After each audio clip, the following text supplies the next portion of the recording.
Hello दोस्तों, मैं संदीप आप सबका अपने यूट्यूब चैनल ज्ञान आर्बल में स्वागत करता हूं। आज हम लेके आए हैं हिंदी का 7वां मॉक टेस्ट। देखिए, ये क्वेश्चन वही है जो कि आपके प्रीवियस ईयर एग्ज़ाम में पूछे गए हैं किसी न किसी एग्ज़ाम में, चाहे वो लेखपाल हो, बीडीओ हो या फिर यूपीएसआई हो, किसी न किसी एग्ज़ाम में पूछे गए क्वेश्चन है। ठीक, चलिए देखिए, आपको ये निबंध दिए गए हैं और इनके निबंधकार दिए गए हैं। इनमें आपको सुमेल करना है, सही से सुमेलित करना है।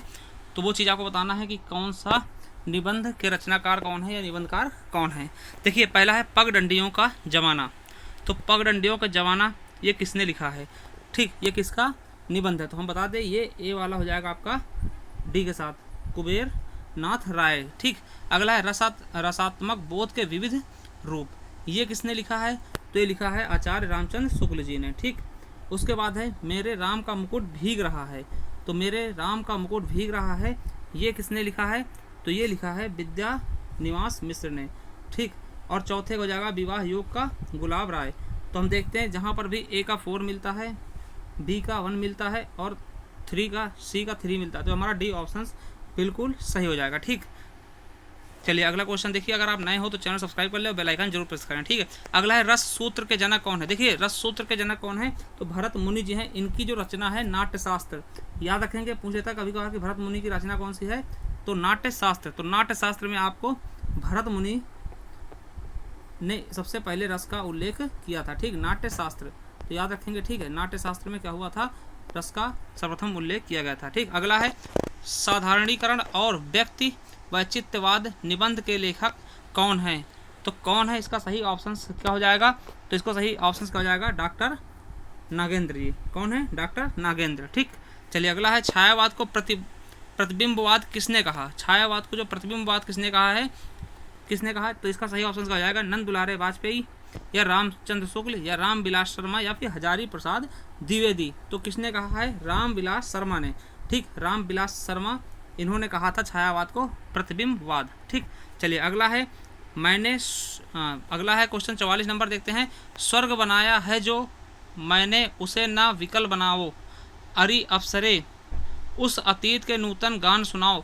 यह पंक्ति कामायनी की है और किस सर्ग से ली गई? कामायनी तो है, कामायनी किसके द्वारा लिखा गया? जयशंकर प्रसाद द्वारा। तो ये किस सर्ग से लिया गया? कर्म सर्ग, श्रद्धा सर्ग, आनंद सर्ग या वियोग सर्ग? तो किससे लिया गया है? ये कर्म सर्ग से। ठीक, हमारा ए ऑप्शन बिल्कुल राइट हो जाएगा। चलिए अगला देखते हैं।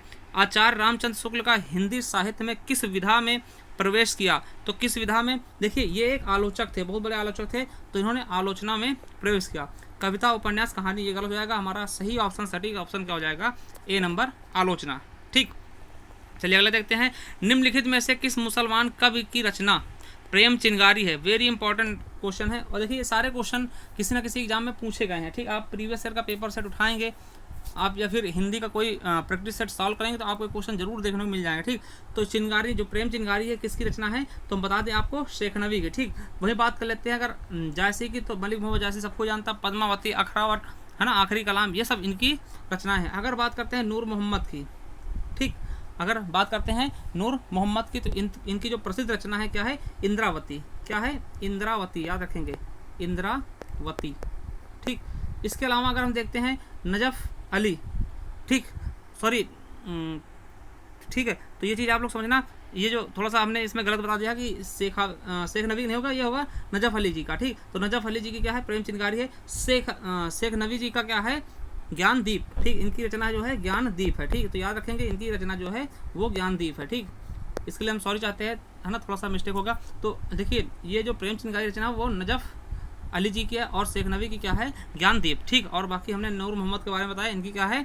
इंद्रावती। ठीक, चलिए अगला है हिंदी साहित्य में राम काव्य के प्रमुख प्रेरणाधीत कौन है? तो देखिए, राम काव्य के प्रमुख जो हैं रामानंद जी थे। ठीक, आप तुलसीदास मत कह देना, क्योंकि सबसे पहले रामानंद हुए। ठीक, ये बहुत से लोगों के गुरु हुए। ठीक, तो रामानंद ने ही राम काव्य की एक तरह से देख सकते हैं शुरुआत इन्होंने ही की थी। ठीक, चलिए अगला देखते हैं 48 नंबर क्वेश्चन। निम्नलिखित में से कौन सा संयुक्त स्वर है? देखिए, संयुक्त स्वर को होते हैं ए, आई, ओ, औ। ये चारों क्या है? संयुक्त स्वर होते हैं। क्यों? क्योंकि ये दो स्वरों से मिलकर बनते। जैसे ए की बात करते हैं तो आ प्लस ई से छोटा ए बन जाता है ना। उसी तरह आ प्लस ए से अ बनता है, आ प्लस ऊ से ओ बन जाएगा और आ प्लस ओ से औ बन जाएगा, ठीक। तो इसलिए इनको हम क्या बोलते हैं, संयुक्त स्वर। देखिए संयुक्त स्वर और संयुक्त व्यंजन दोनों चार चार होते हैं। संयुक्त व्यंजन कौन से होता है, छत्रंग, ग्यासरा, ठीक। तो यहाँ पर आपको कंफ्यूज नहीं होना है, जो पूछेगा वो बताना है, ठीक है। चलिए अगला है मानक हिंदी का आधार क्या है। देखिए मानक हिंदी का जो मानक रूप से जिसको मान लिया गया हो वो हिंदी कौन सी है, जहाँ जो हर चीज़ में लिखित में रूप में प्रयुक्त होती है या फिर बोली आती है, तो खड़ी बोली को मानक हिंदी का दर्जा दिया गया है, ठीक है। तो यही इसी को ही संविधान में हमें भी दर्जा मिला है, ठीक। अगला है पूर्वी हिंदी विकसित है। तो पूर्वी हिंदी विकसित है, देखिए पूर्वी हिंदी उपभाषा है, इसकी अंतर्गत 3 बोलियाँ प्रमुख बोलियाँ आती हैं, अवधी, बघेली, छत्तीसगढ़ी, ठीक। अवधी, बघेली और छत्तीसगढ़ी, ठीक। और इसकी बात कर लेते हैं कि ये किस अपभ्रंश से निकली है, तो अपभ्रंश इसका कहा जाए अर्धमागधी अपभ्रंश, ठीक। तो याद रखेंगे इसकी 3 प्रमुख बोलियां हैं, कौन सी, अवधी, बघेली, छत्तीसगढ़ी, और ये किस अपभ्रंश से निकली है, अर्धमागधी से, ठीक। अगला है भारत में आर्य भाषा का आरंभ कब हुआ। तो आर्य भाषा का आरंभ कब हुआ है ये आपको बताना है। तो ये हो जाएगा आपका 1500 ईसा पूर्व के आसपास। देखिए सबसे पहले आर्य भाषा में कौन सी, वैदिक संस्कृत, फिर लौकिक संस्कृत, ठीक। तो 1500 ईसा पूर्व से लगभग 1000 ईसा पूर्व तक कौन सी वैदिक संस्कृत होती है, 1000 ईसा पूर्व से 500 ईस्वी तक कौन सी आती है, लौकिक संस्कृत, ठीक। उसके बाद आपका पाली आता, फिर प्राकृत आता है, फिर अपभ्रंश आता है, अवहट्ट आता है, उसके बाद हिंदी आपकी आ जाती है। तो याद रखेंगे 1500 ईसा पूर्व के आसपास से ये शुरुआत होती है, ठीक। चलिए अगला है साहित्य जनता की चित्त वृत्तियों का संचित प्रतिबिंब है। यह उक्ति किसकी, ये कथन किसका है, हजारी प्रसाद द्विवेदी, महावीर प्रसाद द्विवेदी, या नगेंद्र, या फिर आचार्य रामचंद्र शुक्ल जी की। तो इसका सही ऑप्शन क्या हो जाएगा, हमारा महावीर प्रसाद द्विवेदी जी की। चलिए अच्छा, मर्यादा किस युग की प्रसिद्ध पत्रिका है। देखिए बहुत ही इंपॉर्टेंट है, मर्यादा जो पत्रिका प्रकाशित हुई थी ये किस युग में प्रकाशित हुई थी, तो द्विवेदी युग में। अब बात करते हैं इसको प्रकाशित किसने किया था, तो इसके प्रमुख जो संपादक थे वो कौन से, कृष्णकांत मालवीय थे। कौन थे, कृष्णकांत मालवीय जी, ठीक, मालवीय। तो याद रखें मर्यादा के संपादक कौन से थे, कृष्णकांत मालवीय जी। और इसके बाद टंडन जी ने भी इसमें बहुत बड़ा अपना योगदान दिया था, ठीक। अगला है किस बोली में ने परसर्ग लगता है ना, ने परसर्ग लगाया जाता, तो किस में लगाया था, खड़ी बोली में, ठीक। हमने, ठीक। तो ने परसर्ग क्या होता है, जो परसर्ग क्या होता है आप इसको आप जानते हो, कारक चिन्ह, ठीक। तो ने कारक चिन्ह किस में करता, ने, है ना, मैंने जाना है ना। तो ये चीज़ें, तो ने हम किसी चीज़ में कर्ता के साथ हम ने का परसर्ग यूज करते हैं, किसमें करते हैं, खड़ी बोली, है ना, खड़ी बोली के साथ। चलिए अगला देखते हैं क्वेश्चन, भारतवर्ष के लिए हिंदी भाषा का नाम सबसे पहले किसने सुझाया था। तो किसने सुझाया था हिंदी भाषा के लिए का नाम, तो राजा राम मोहन राय ने, ठीक। चलिए अगला देखते हैं क्वेश्चन क्या है कि सूरदास के गुरु कौन थे। तो सबको पता है, वेरी इंपॉर्टेंट क्वेश्चन है, सूरदास के गुरु कौन थे, वल्लभाचार्य जी। कौन थे, वल्लभाचार्य जी। अगला है कबीरदास की कौन सी भाषा थी। तो कबीरदास की भाषा कौन सी थी, साधुकड़ी थी, जिसे पंचमेल खिचड़ी भी कहा जाता, ठीक। साधुकड़ी, साधु वाली भाषा, पंचमेल खिचड़ी का इन्होंने, ये पढ़े लिखे ज़्यादा थे नहीं, ठीक। ये जो भी भाषा आती थी इनके मन में वही बोल देते थे, ठीक। इसलिए इसको पंचमेल खिचड़ी कहा जाता है, ठीक है। चलिए अगला, कबीर की भक्ति का स्वरूप क्या था।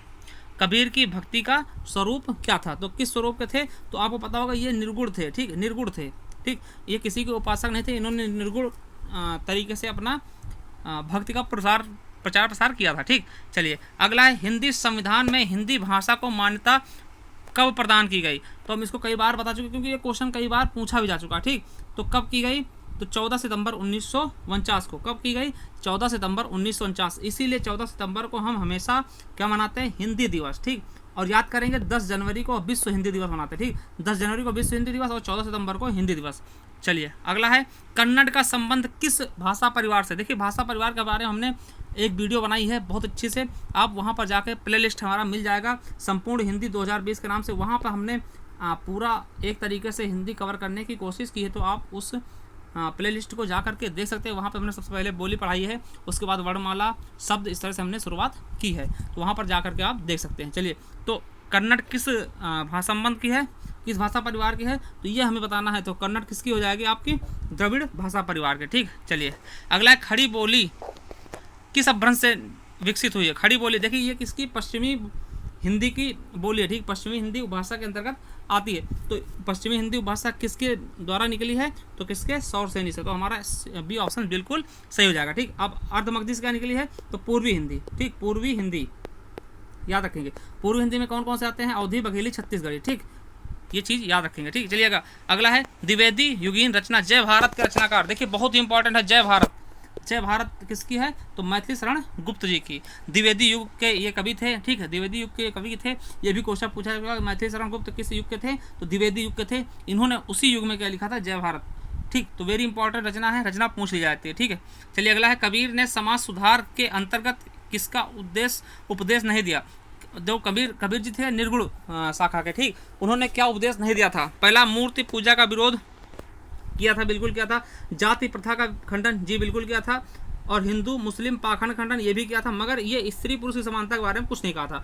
तो हमारा सी ऑप्शन बिल्कुल सही जाएगा। इन्होंने स्त्री पुरुष की समानता के बारे में कोई भी वाक्य नहीं कहा था, ठीक, कि स्त्री बड़ी है या पुरुष का दर्जा बढ़ा है, इसलिए इस पर उन्होंने कोई विचार विमर्श नहीं किया था, ठीक। उन्होंने मूर्ति पूजा का विरोध किया था, जाति प्रथा का खंडन किया था, हिंदू मुस्लिम पाखंड जो थे उनको उजागर किया था, ठीक। चलिए अगला है जायसी द्वारा रचित पद्मावत निम्न में से क्या है? तो क्या है? समासोक्ति ग्रंथ, ठीक। क्या है? यह समासोक्ति है, ठीक है, समासोक्ति है। अगला है कवि मलिक मोहम्मद जायसी द्वारा रचित पद्मावत की भाषा कौन सी है? देखिए पद्मावत की भाषा कौन सी? अवधी है, सबको पता होगा कि अवधी है। अवधी में ही सबसे बड़ा राम काव्य लिखा गया था, रामचरितमानस। रामचरितमानस किसके द्वारा? तो आपको पता होगा, ठीक है, तो रामचरितमानस लिखा गया, ठीक। चलिए अगला है कामायनी महाकाव्य के रचनाकार कौन है? वेरी इंपॉर्टेंट है, बहुत ही सरल है। कौन है? जयशंकर प्रसाद जी। कामायनी किसने लिखा है? तो जयशंकर प्रसाद जी ने, ठीक है। अगला है एक दिन बैठे बैठे यह बात अपने ध्यान में चढ़ी कि कोई ऐसी कहानी ऐसी कहिए कि जिसमें हिंदवी छूट और किसी बोली का पुट ना मिले, ठीक। हिंदवी छूट और किसी बोली के पुट ना मिले। पंक्ति किस लेखक की है? ये पंक्ति किस लेखक की है ये आपको बताना है। तो किसने लिखा था? मुंशी इंसाफ अल्लाह खान है, जिनकी क्या है? रानी केतकी कहानी इनकी एक रचना है, ठीक। रानी केतकी कहानी इंसाफ अल्लाह खां की। तो ये हम याद रखेंगे, बहुत ही इंपॉर्टेंट रचना है, ठीक। रानी केतकी कहानी किसकी है? तो मुंशी इंसाफ अल्लाह खां की। चलिए अगला देखते हैं, निम्न में से कौन जीवनी है? कौन सी जीवनी है? जीवनी के बारे में बताना। तो हमारा सही ऑप्शन क्या हो जाएगा? आवारा मसीहा। क्यों? देखिए ये किसकी जीवनी है? तो आपने सुना होगा शरत चंद्र चट्टोपाध्याय की जीवनी है। किसने लिखी है उनके ऊपर? तो विष्णु प्रभाकर ने। याद रखेंगे, बहुत इंपॉर्टेंट है, विष्णु प्रभाकर द्वारा लिखा गया, ठीक है। विष्णु प्रभाकर द्वारा क्या लिखा गया? आवारा मसीहा। किसके जीवनी के ऊपर? बंगाली थे वो ना, शरत चंद्र चट्टोपाध्याय के ऊपर, ठीक है। और अतीत चलचित्र के बारे में बात करते हैं। ये क्या है? तो ये रेखा चित्र है। क्या है? रेखा चित्र है, ठीक। रेखा चित्र है, किसके द्वारा लिखा गया? महादेवी वर्मा द्वारा, ठीक। तो याद रखेंगे महादेवी वर्मा द्वारा लिखा गया अतीत के चलचित्र। और ये क्या है? रेखा चित्र है। चिंतामणि क्या है?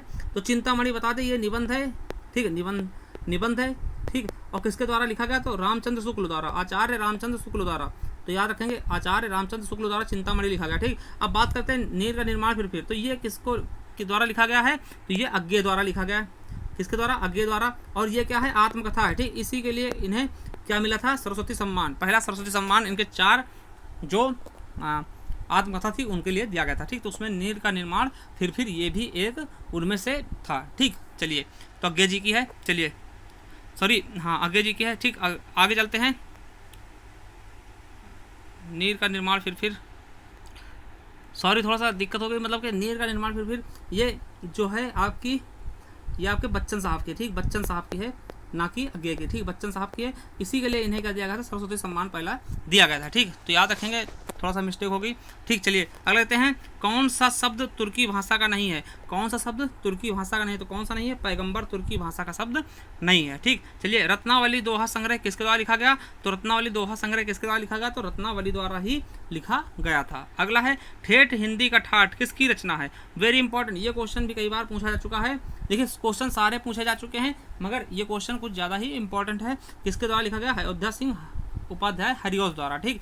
और चंद्र शर्मा गुलेरी की रचना है, उसने कहा था। ये वेरी इंपॉर्टेंट है, ये क्वेश्चन आपके कई बार पूछा जा चुका है। उसने कहा था, चंद्र शर्मा गुलेरी की रचना कौन सी? उसने कहा था। ये इंपॉर्टेंट है, ठीक, याद रखेंगे। चलिए अगला देखते हैं, लिपि की आवश्यकता होती है किसके लिए? बोलने में, भाषा लिखने में, भाषा संकेत में, या तीनों में? तो लिप की आवश्यकता कब होती है? लिखने में। कोई चीज़ लिखने के लिए हमें लिप की आवश्यकता होती है ना। और हमें पता है कि हिंदी किस में लिखी जाती है? देवनागरी लिप में, ठीक। और पंजाबी आपका गुरमुखी लिप में, ठीक। चलिए अगला देखते हैं, खड़ी बोली निकलती है। खड़ी बोली कहाँ निकलती है? तो ये बताना आपको। तो खड़ी बोली हमें पता है कि ये पश्चिमी हिंदी की पश्चिमी हिंदी उपभाषा की बोली है। तो पश्चिमी हिंदी हमारा सही हो जाएगा, ठीक।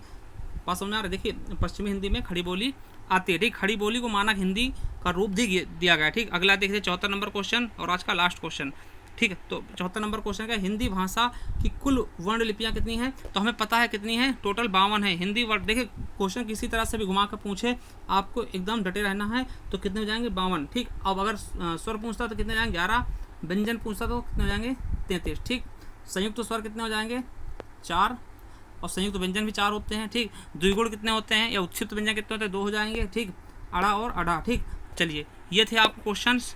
देखिए आपने अगर हमारी वीडियो नहीं देखी है तीसरा मॉक टेस्ट, तो आप देख सकते हैं। इस तरह से आपको उसको थंबनेल मिल जाएगा। हमारे प्लेलिस्ट में आप जाओगे तो वहाँ पे आपको एक अलग से हमने हिंदी मॉक टेस्ट के नाम से बना दिया प्लेलिस्ट, वहाँ पे जा करके आप देख सकते हैं, ठीक।